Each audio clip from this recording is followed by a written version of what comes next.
si les océans se déchaînent, je les traverserai avec toi. Père, tu domines les tempêtes. Mais j'aimerais te dire ce matin, c'est seulement une tempête. Dis à quelqu'un, c'est seulement une tempête. Et ce que j'aime des tempêtes, c'est qu'elles finissent par passer. Aucune tempête ne reste éternellement. Toute tempête est prédestinée à passer. La tempête que tu traverses passera. La tempête est temporaire, mais Dieu est éternel. Quand Jésus se réveille, on le réveille, on dit, mais maître, nous périssons. Tu es en train de dormir. Jésus se réveille. Et vraiment, il dit une parole. Si j'étais Pierre, peut-être que je l'aurais jeté par-dessus bord. Il dit, Jean de peu. Achevez la phrase, Jean de peu. Quel était le but de la tempête? Tester leur foi, fortifier leur foi. Donc, dans une tempête de transition, le but, c'est de fortifier ta foi. C'est de bâtir ta foi pour la prochaine dimension. Dieu permet dans ta vie une tempête. Est-ce que vous êtes avec moi ce matin? Dieu permet dans ta vie certains types de tempêtes pour résoudre certains problèmes à venir. Parce qu'en débarquant, ils allaient croiser un homme qui est habité d'une légion de démons. Ça prenait un certain niveau de foi.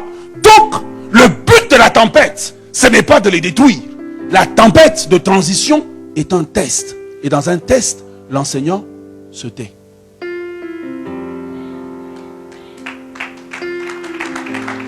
Le silence dans une tempête de transition n'est pas une punition, mais c'est une vérification que la matière a été maîtrisée et acquise afin que quand on passe de l'autre bord, on a une dimension de foi plus forte. On a une dimension de foi plus élevée. Voilà pourquoi quand David, tous ces hommes cherchent à le lapider, c'est une tempête de transition vers la royauté. David, dans la tempête, a la bonne réaction. Il s'appuie sur Dieu. Tu peux t'appuyer sur Dieu même si Dieu est silencieux dans ta vie. Tu peux t'appuyer sur Dieu même si Dieu est silencieux. Ainsi, dans une tempête de transition, quand vous êtes dans la tempête de transition, la première des choses, c'est de reconnaître les manifestations. Quelles sont les manifestations? Qu'est-ce qui m'a emmené dans cette tempête?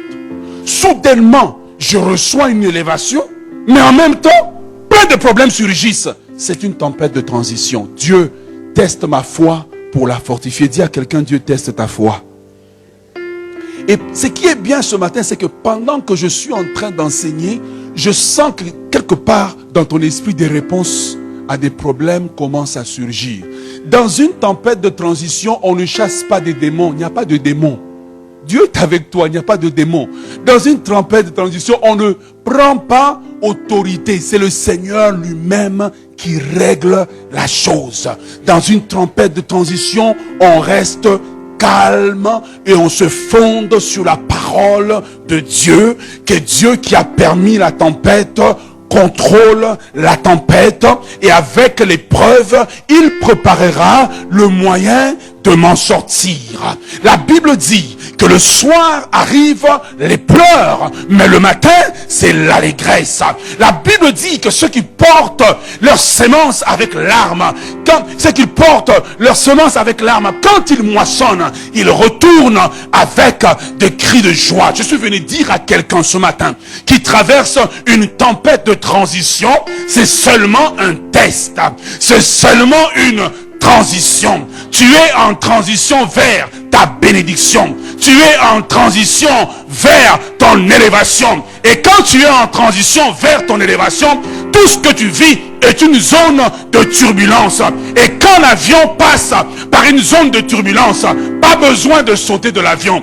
Tout ce que tu dois faire, c'est attacher votre ceinture, dit le pilote. Qatar, c'est une zone de turbulence. Nous serons secoués, mais nous ne coulerons pas. Il n'a pas dit que tu coulerais. Il n'a pas dit que tu sombrerais. Il a dit, allons de l'autre bord. Il n'a pas dit, va de l'autre bord. Il a dit, allons. Parce que quand tu vas de l'autre bord, il est avec toi. Dans son silence, il est avec toi. Au milieu de la tempête, il est avec toi. Au milieu du bruit, il est avec toi. Quand tu le sens, il est avec toi.